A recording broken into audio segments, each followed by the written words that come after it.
One thing that was brought to my attention was I got an email this morning that the survey that I posted to Canvas was not working. And that has been fixed. Here's the thing with the survey. If you have a question on the survey, but you don't actually put that question into the survey, even though the question's up here in my head somehow. Anyway, point is the survey's up, the question's available. I don't know why this, I guess I didn't save it in the correct uh, at the correct time. So here we go. So today we're going to be talking about thermodynamics. And this is going to bring back some Gen Chem 2 stuff. So if you remember in Gen Chem 2, you talked about something called the standard state or standard conditions, you may be referred to them as. So those were basically the conditions that were used to determine the enthalpy of change or the standard enthalpy of change, the standard entropy of change. And so we're going to be revisiting that, but we're going to be looking at it through a slightly different lens or looking at it from like a little bit of a different angle. Now, as a biochemist sees it, life obeys the laws of thermodynamics. So living organisms require energy input. And what that means is they're going to translate that input to something else. So living organisms require energy. Biochemists as a field, what biochemists do is they study the processes by which energy is extracted, channeled, and consumed by living organisms. So when you think about biochemistry and you think about that word, biochemistry, bio being like a living organism, chemistry, personally, whenever I think of the word chemistry, I always just think of a combustion reaction. I'm not sure why, but I think of like C6H6 plus O2 yields CO2 and H2O. So in my mind, that's chemistry. Now, there aren't really living organisms or many living organisms that are going to conduct or catalyze a combustion reaction. So I want you to, like, this is me speaking to a younger version of me. We got to change what we're thinking about as chemistry.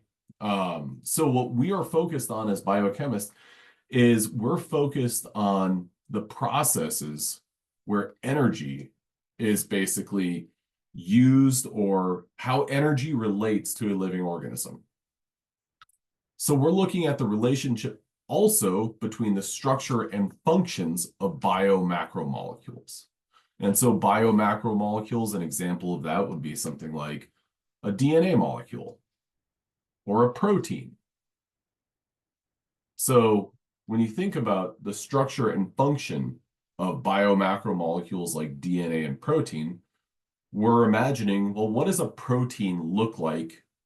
And we're thinking about it in terms of 3 dimensions. So what does that thing look like in 3D space?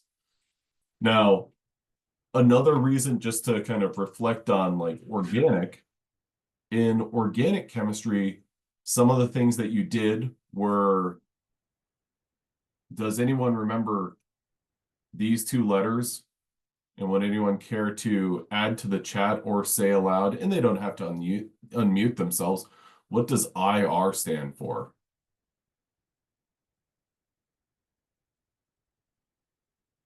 Okay, we got a chat, 2 chats. Infrared, exactly. Infrared spectroscopy. That's one thing that you did in organic chemistry. Now, one of the purposes of doing IR spectroscopy was you were learning about the shape of a molecule. So what is the structure of a molecule? So as biochemists, we're interested in that, but we're not so much interested in the structure of cyclopentane. Instead, we're interested in, well, what's the structure of hemoglobin or myoglobin? Proteins. That's what we're interested in as biochemists. Now, to put this another way, what we're really interested in as biochemists is we're interested in metabolism. So whenever I, eat a piece of bread, for instance, how does my body, how do either bacteria in my gut or proteins in my gut and in my cells, how do they take that bread and actually extract energy from it? And how is that broken down? So that's what we're really interested in. So if you're from this right here,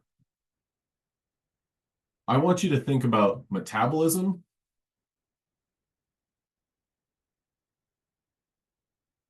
and structure. And I'm going to put structure slash function. And I'm sorry for writing over that, but structure slash function. So that's what biochemists are extremely interested in: metabolism and structure and function of molecules. So thermodynamics or bioenergetics gives us a way to describe or characterize the energy changes in any biochemical reaction. So thermodynamics or bioenergetics says, all right, well, when hemoglobin doesn't have any oxygen bound to it, what's the free energy of that? Now, is there energy associated with hemoglobin binding oxygen? There absolutely is. And that's what biochemists are interested in, because that relates to basically viability of an organism. Okay, now energy changes. Thermodynamics is concerned with only the initial and final energy states of the system or of the reaction components. So thermodynamics, you're not really that concerned with or interested in basically the starting point to the end point. That's why thermodynamically, if I were to describe a sprint around a track, the initial state and the final state are the exact same. So thermodynamically, you started and ended in the same location. So there's no change there. This little sprint around the track, and I'm going to add a person there so that it's, there we go, personifies it. So if someone was like, oh, I'm going to thermodynamically describe a sprint around a track with thermodynamics, they would say, this is where I started and this is where I ended. Oh, did you run around? Oh, thermodynamically, I'm only interested in where I started and where I ended. So I don't know. I can't tell you. That's not interesting. Thermodynamics is not concerned with the mechanism of the process or how long it takes to perform that process. So this person going from this location to this location, thermodynamics is not going to give you a good explanation of that. Instead, what thermodynamics will tell you is the difference in the energy at the starting point and the end point. So delta E, or change in energy, is equal to our final versus our initial state. Now, when it comes to understanding thermodynamics, there are some parameters that you're probably pretty well familiar with. When you hear, okay, I'm gonna give this a little bit of a leading question. Whenever I say delta followed by a single letter in the English alphabet, what letter comes to mind? Delta. V. Okay, change in velocity, that's a good one. I've also got delta G. Delta G, also known as the Gibbs free energy change. So that what we're interested in when it comes to thermodynamic properties or parameters, we've actually got 3 of them. I bring up delta G because that's kind of your big equation that people are always interested. What's the free energy change of a reaction? Now, we also talk about delta H and delta S. Delta H is the amount of heat that's absorbed or released by a reaction. So this is sometimes known as the internal energy or the internal heat, and sometimes we'll refer to it as the heat of the reaction.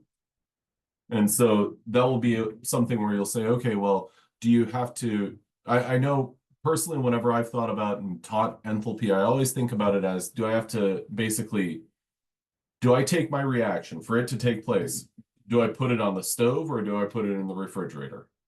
If I put it in the stove, then heat is going to be added. If I put it in the refrigerator, then heat is going to be removed. So that's my enthalpy change, delta H. Delta S, entropy. I believe that it was first time I ever heard of entropy was probably in 7th grade, 6th or 7th grade. And it was one that Mrs. Guin, my teacher, my 6th grade science teacher, liked to describe because it was like, it's something that people, I think, kind of gravitate towards and they understand. This is the degree of order or randomness of the system. And so for like a 6th grade teacher, it's easy to say like, well, go home and look at your bedroom. Oh boy, entropy increased in your bedroom because it's a mess. That's just kind of a fun folksy thing to say. So entropy is the degree of order or randomness. Now, one thing that I always personally get tripped up on is we talk about these things as being negative or positive, entropy as negative or positive. So and one thing that is always confusing for me that I have to like walk it back and step through it very deliberately is I say entropy increases. Okay. So what does that mean? That means, and I will use my, not my bedroom, but my office. I'll say my office has become more disordered.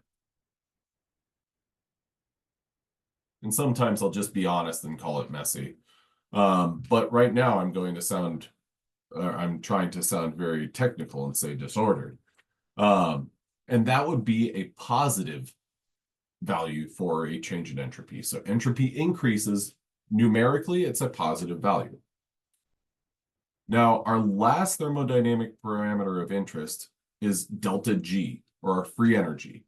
Now, what this is this represents the amount of useful work that can be done by a chemical reaction.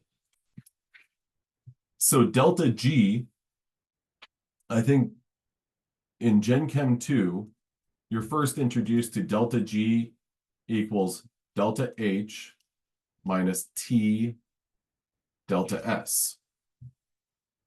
And what that basically says is that's an equation that accounts for the heat of a reaction, as well as the order or disorder of a reaction.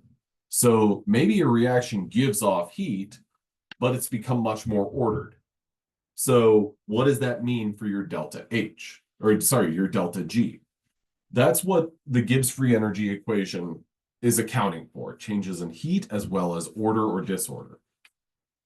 Okay, now we'll go with, not everyone has to do this, but if that all sounds good, give a thumbs up emoji in the chat, and I'm going to kick it off with a thumbs up emoji there.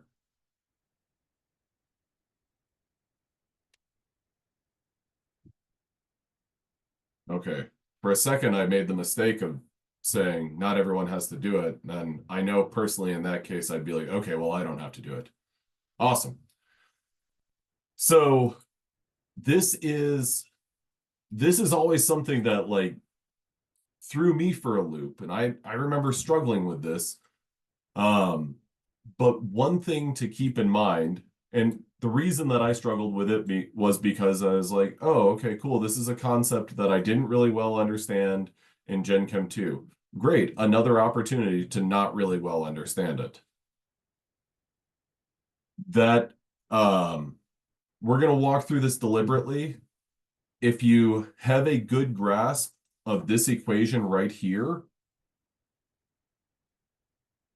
you're in good shape. If you're still working on that, don't worry. We're going to work through it, and you're going to see some examples of this and as the days come by. Okay, so the next thing I wanted to talk about or is thermodynamic standard states. Okay, now the key word here is standard. Oh, darn it, I lost that. The key word there is standard. So, you know, a standard is something that you uphold, is something that is basically, in this case, a standard is a constant almost. But what a standard does is it makes different kind of circumstances comparable. So chemists came up with basically a way to evaluate an experiment being done in Berlin versus an experiment being done in Toronto or in San Marcos. And that is the standard state. So in order to compare thermodynamic parameters of different reactions, it's convenient to define a reference or standard state. Now, for a chemist, well, standard states apply to one defined set of conditions. And this, for me in Gen Chem 2, is something I struggled with and remember being like, no, there's got to be more to it. The standard state for a chemical reaction is where you have 1 molar concentration of your reactants and 1 molar concentration of your products. And basically, you're going to mix those different components together, and you're going to see, is heat being evolved or is heat being absorbed?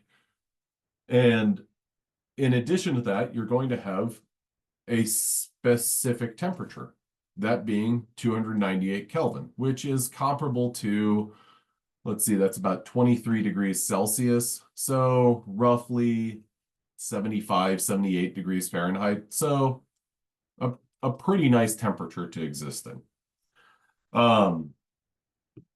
But the important thing is that this right here, 1 molar concentration. So essentially what that means is if you have A plus B yields C plus D, if you were trying to figure out the enthalpy change for this reaction, that means in this container, in this vessel where you had all these different reactants and products, you would have, that's a beaker right there. It kind of looks like the Rosetta Stone, but I assure you it's a beaker. You'd have 1 molar of A, 1 molar of B, 1 molar C, and 1 molar D.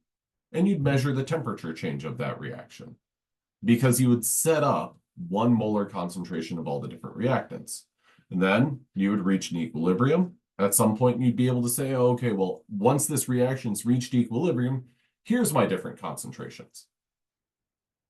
Now, in order to do that, does anyone remember what chemists do to communicate a standard state? I'll give you a hint. If you're saying standard enthalpy of change, so delta H, does anyone remember what you would add to that delta H to denote standard state? Close. You would be relating it to a mole probably, but this is something that you would write next to that delta H. I'll give you a hint. Ah, perfect. A degree symbol, a naught.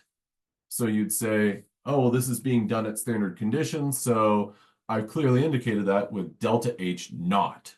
And that is NaUGHT.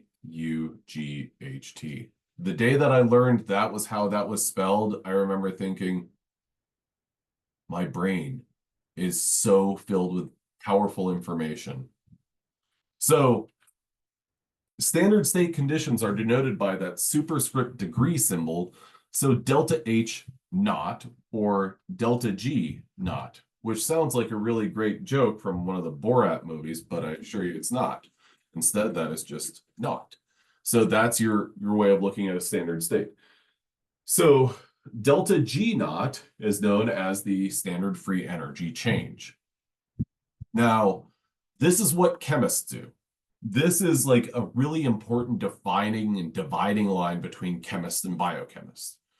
Because if we have reactants where you have 1 molar concentration of the reactants, or we have a reaction where we're looking at the free energy change of a reaction where the concentration is 1 molar. The important question that you can ask right off the bat is, can you have a proton or a hydronium ion as a reactant? The answer to that is yes. Now, so this, a chemist's standard state assumes a concentration of 1 molar. Okay, if a reactant is a hydrogen ion, or, H3O plus there,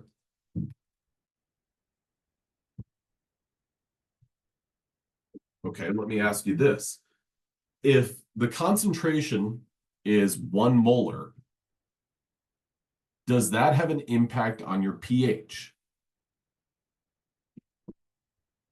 It does. What is the pH of an environment if the hydrogen ion concentration is 1 molar?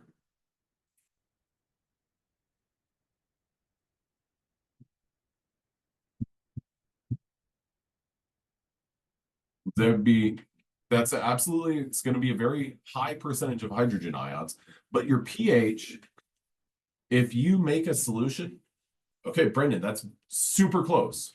1 is the correct answer.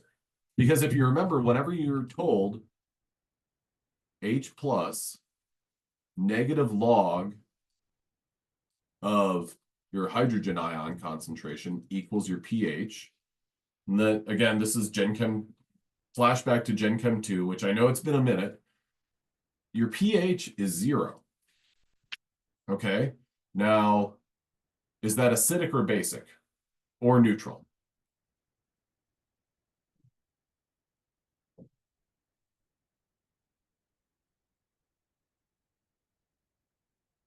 That's going to be acidic, not just acidic, super acidic.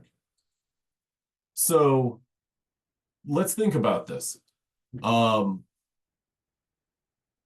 pH changes, ever such small pH changes can have a huge impact. My coffee that I'm drinking here, it's pretty acidic. If you were to test the pH, it would probably be, I don't know, like, I'm gonna give a rough range of 4.5 to 5.5. Okay. So it's fine for me to drink this. Any of you who are planning on going to dental school, I'm sure you're thinking like, yeah, if you want to have awful teeth, it's fine for you to drink that acid stuff. Yes, it is. I'm taking a little bit of a risk. I'm sacrificing my teeth with that. But in any cell or in any compartment within any living organism, do you think that the pH is 0? I'm using my face to, ugh. No, it's not. So biologically, a pH of 0, that's just not going to exist. Biological systems can't exist with a pH of 0. Can they exist in low pHs? Yeah, totally. But a pH of 0 is a non-starter. That's no way on Earth. So does a chemist standard state, where you could be talking about a pH of 0, is that something that can be relevant to a biochemist? No. So we have what are known as a biochemist standard state. So where we talk about basically situation a little bit differently, because we have to have a pH that's approximately 7. So the pH in most cells is near a neutral range. And so this, I'm going to go ahead and just say like roughly 7. Now, there are some organisms that grow in extremely acidic environments, some that grow in very basic environments, but most are going to be in a neutral range, so roughly 7. Now, biochemical reactions, in addition to being neutral, they also are buffered. So what that means is the pH isn't going to change very much, regardless of what the products or reactants are. If you think about, has anyone ever heard the phrase blood buffer system? That blood buffer system, or the sodium bicarb system, or the bicarb system, is to help your body whenever you're doing strenuous exercise, that the pH of your blood doesn't plummet and you die. Instead, you have a blood buffer system so that the pH of your blood is pretty much sustained. Now, as a result of this, and this is a little bit confusing, whenever we're talking about a hydrogen ion concentration, we use the value of 1 as biochemists. This does not mean, we do not say hydrogen ion concentration equals 1. Or sorry. Instead, we substitute that hydrogen ion concentration for 1.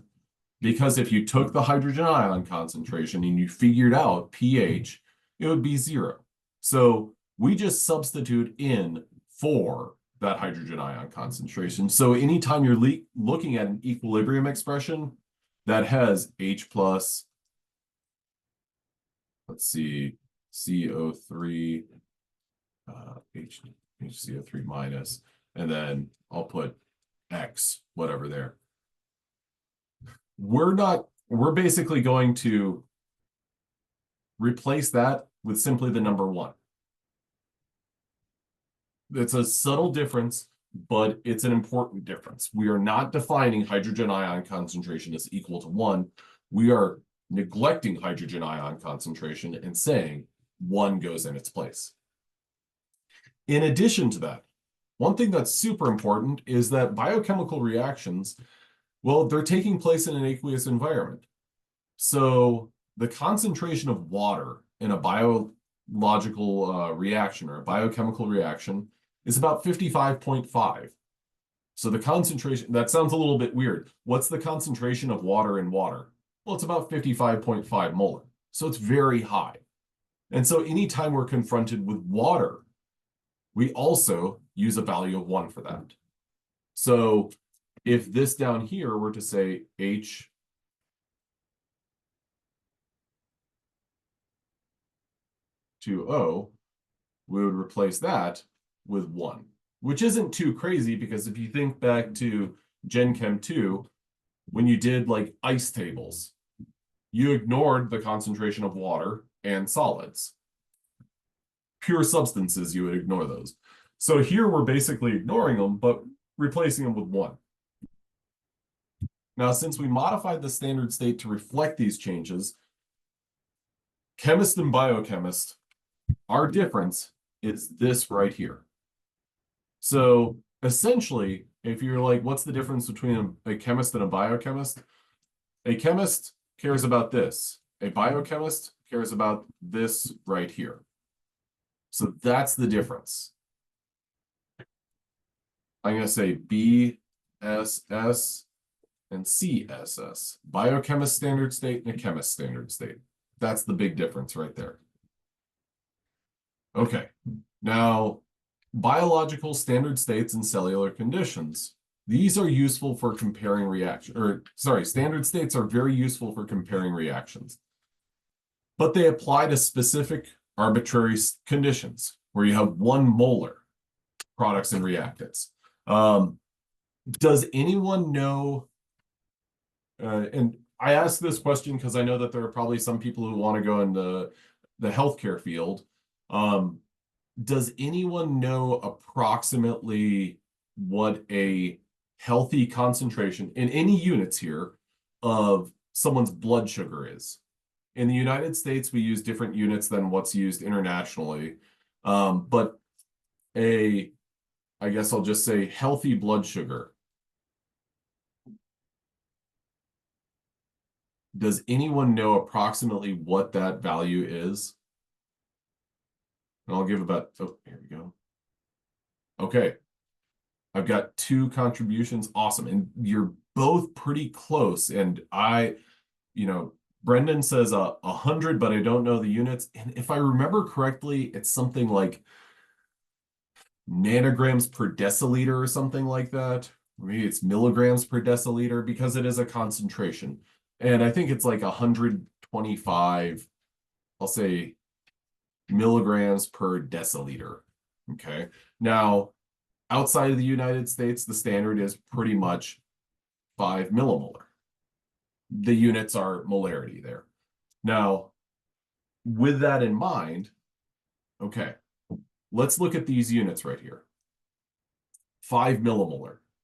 And this is Gen Chem 1, so it takes you back a minute. Might be a little bit dusty in your head on this one, but if we were to convert this from millimolar to molar, that would be 0.005 molar. Okay. So that would be like 1/200th of a mole, or 1/200th of molar. So my point is, with this right here, comparing a biologically relevant concentration, 0.005 molar, and is sugar a very important part of like walking around and existing? Yeah, it's pretty high up on there because we extract a lot of energy from it. So what I'm getting at is biological relevancy of concentrations. What in your body do you think is at a concentration of 1 molar? I don't know that anything is that high of a concentration because everything in your body is very dilute. It's very dispersed throughout your entire body. So 1 molar, whether it's the products or the reactants, those concentrations aren't relevant to a biological system. So that's another reason that we as biochemists say, thanks, chemists, with your standard state, but we don't, I mean, I don't want to sound like mean, but we don't care that much just because it's not relevant to a cell. Now, cellular conditions rarely match the standard state. So we use what are known as and referred to as non-standard states for cellular conditions. So typically, whenever you do this sort of non-standard state calculations, you're comparing delta G naught prime versus delta G. Okay. So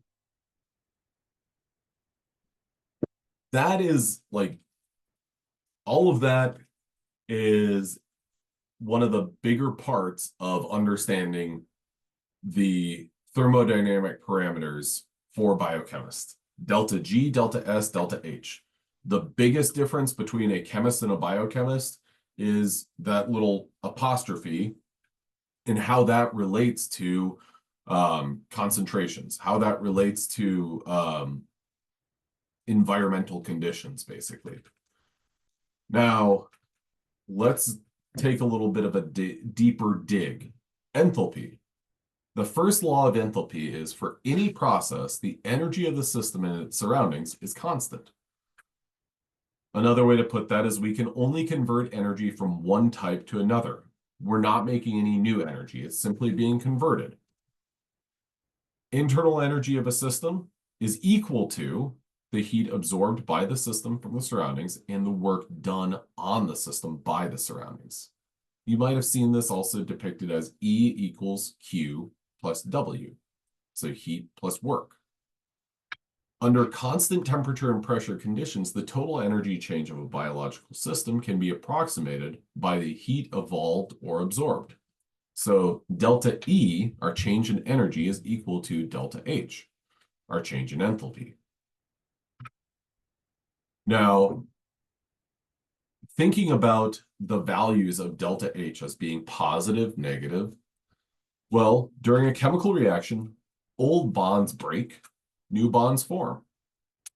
Energy is either consumed or it's going to be released. How does that relate to delta H? Well, first of all, we got to bring back some terminology here.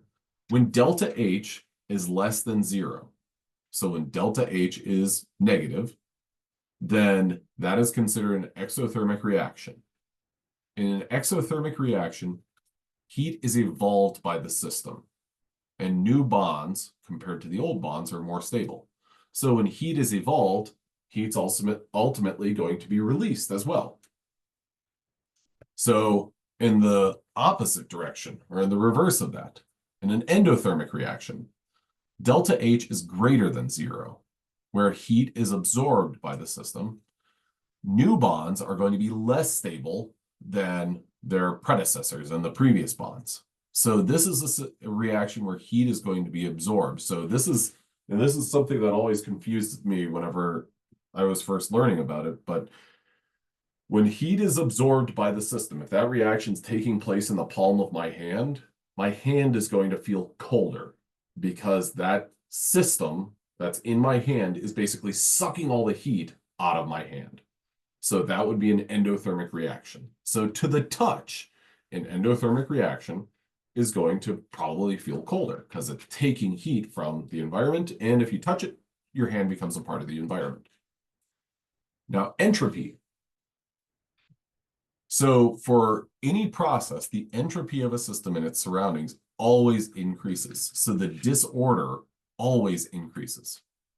So entropy is a measure of disorder, and an ordered state is considered low entropy. A disordered state is high entropy. So my messy desk that sits before me that my camera is strategically positioned so you can't see how messy my desk is, well, it's a high energy state. I've got 2 library books that need to be returned, a couple of power adapters, a coffee cup that still has coffee in it. And there we go. Delta S is going to be less than 0 when the final state is more ordered than the initial state. Your products are more complex and more ordered in this case.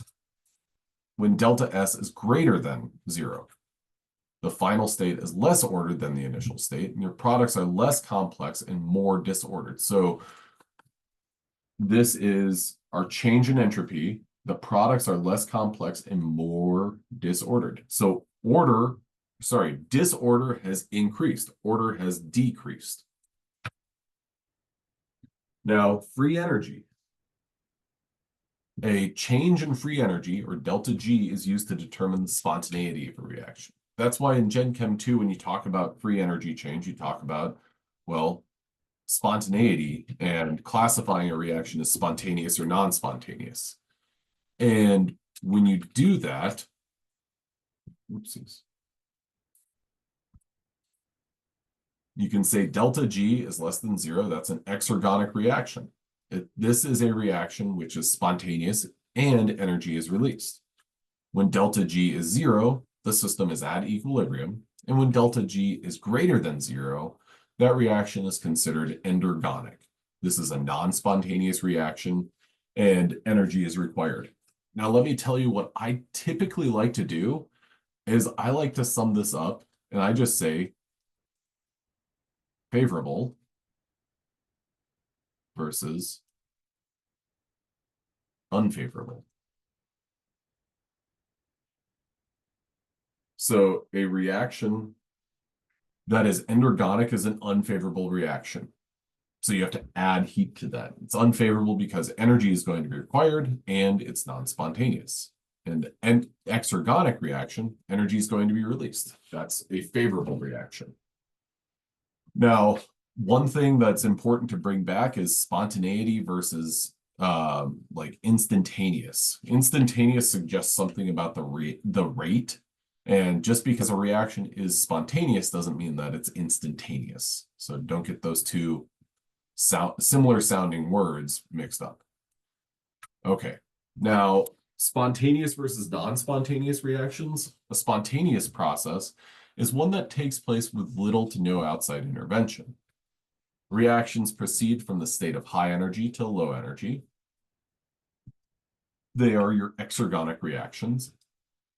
A non-spontaneous process or reaction is one that takes place with outside intervention. Reactions proceed from a state of low energy to high energy. These are your endergonic reactions. Okay, so this is really kind of repeating what was on the previous slide, but articulating a little bit differently. Now, free energy, the amount of energy available to do work. So I like this, and I like to just kind of split this in two. So this box right here, where does it want to go? I like to split it in two just because otherwise it gets a little bit confusing. To get this box from here to here, you're going to have to put energy into that. You're going to have to put work into that to raise that object. For this box to go from here to here, well, in the absence of this string, or if you cut that string, well, it's just going to slide down without issue. The loss of potential energy of your position, it's going to slide down very easily. Now, only delta G is a measure of spontaneity.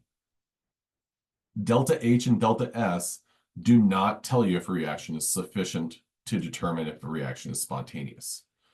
Now, this is something that I think that if you like freeze frame this in your brain, this is going to answer at least one test question correctly. Because what people like to do is they like to see a question that pertains to free energy, and they say, aha, delta G. If it's positive, then it's non-spontaneous. If it's negative, it's spontaneous. Got it. Oh, well, then I'll give you a question and I'll say delta S is negative 55. Is this reaction spontaneous or non-spontaneous? And the answer options will be spontaneous, non-spontaneous, not enough information. And what I've seen over the years is people like to look at that question and they think, oh, negative 55, man, that's a pretty great extreme. So that, well, there's no way that that could possibly be spontaneous. So I'm going to answer no. Don't fall into that trap. Don't get tempted by that. Because if you only know delta S, you have no clue what delta H is. And that could shift the tide to make a non-spontaneous reaction spontaneous. So this right here, only delta G is a measure of spontaneity. Remember that, and you're going to be in good shape. You can combine delta H and delta S with this equation, the Gibbs free energy equation. Delta G equals equals delta H minus T delta S. That's something that I feel like if in Gen Chem 1, most everyone walks out of there and they have this muscle memory where you say, what is 1 mole? And they say 6.02 times 10 to the 23rd. It's like a reaction. And then if you take a first semester biology class, you know, like instinctively how to finish the sentence of the mitochondria is the powerhouse of the cell. It's like you go into zombie mode whenever you hear that. Gen Chem 2, the zombie mode question statement equation is delta G is delta H minus T delta S. So this right here, this equation will tell you if a reaction is spontaneous or non-spontaneous. Now, this graph down here, or this series of graphs, explains and displays different circumstances where a reaction is exergonic or endergonic. Now, an important takeaway from this is you can only know if a reaction is exergonic or endergonic based on the value of delta G. Will knowing the value of delta H help you out with that? Totally. But only with delta G and the value of delta G can you say if something is exergonic or endergonic. Now, with that in mind, this shows a line that has positive values and negative values. Each delta H, negative T delta S, and delta G are all quantified here. Are they quantified like 325? No. But this graph does show the magnitude of all of them.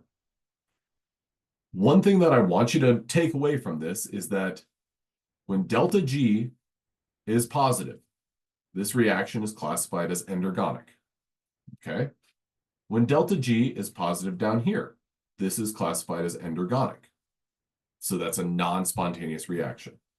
When delta G is negative, it is exergonic, and it is down here. Now, what I want to draw your attention to is this one right here. Answer option, not answer option, but C. what C shows us is delta H is a positive value. So if I said, oh, well, delta H is positive, what does that tell you about a reaction being exergonic or endergonic? And you might be tempted to say, well, if delta H is positive, then delta G must be positive. And that's what this graph does show you. It shows you a scenario where delta H is positive and delta G, lo and behold, is also positive. Okay, now let's go on to this right here, this column right here, C or D. Okay, delta H is positive. Great. So we might be tempted to say, oh, well, delta G is also positive. But, oh man, delta G is actually negative. Why is it that delta G is negative despite delta H being positive? Well, you have to look at that other variable. You have to look at that value of negative T delta S. Depending on the magnitude of that, delta G is either going to be negative or positive. So if you have a huge negative delta or negative T delta S, or a hugely negative value there, then delta G is going to be negative. But if negative T delta S is only slightly negative, or over here, it's positive, then delta G is going to be positive. So I like this graph because it gives a visual of, and it kind of incorporates the magnitude of these values. There's another table that I want to provide y'all with that you've maybe seen before. And that's this one right here. If you haven't seen this exact table, you've maybe seen something like it. So T delta S. Essentially, I got a direct message of, so T delta S overpowers delta H. That's a pretty reasonable way of looking at it. This right here, this table shows kind of the same information, but it's presented a little bit differently. Now, what this is telling us is it's giving us some simple scenarios when delta H is negative and when delta S is positive. One thing that we haven't talked about is T. That's our temperature. When delta H is negative and delta S is positive, the reaction is enthalpically favored and entropically favored. So this is spontaneous at all temperatures. So I'll say always spont. Then when delta H is negative and delta S is negative, the reaction is enthalpically favored but entropically opposed. It's spontaneous only at temperatures below T equals delta H over delta S. So this is another way of saying this is at low temperatures, it's spontaneous. When delta H and delta S are positive, they're both positive. This is spontaneous only at temperatures above this. So spont at high temps. And then the last one is the reaction where delta H is positive and delta S is negative. This reaction is both enthalpically and entropically opposed. It's non-spontaneous at all temperatures. Okay, so we're to look at this. So one thing to keep in mind is that this table with all these bar graphs, it's showing us a combination of T delta S and delta G. And so this right here corresponds to this right here. This right here corresponds to this right here. So it's a little bit shuffled around because we're bringing in temperature and we're not bringing in temperature. And it is 9:51, so I'm going to stop right there. We will pick this up. I'll probably bring these tables up to begin class on Friday. And I hope that you guys have a good Wednesday, and I'll see you on Friday. Thank you, everyone. Thank you.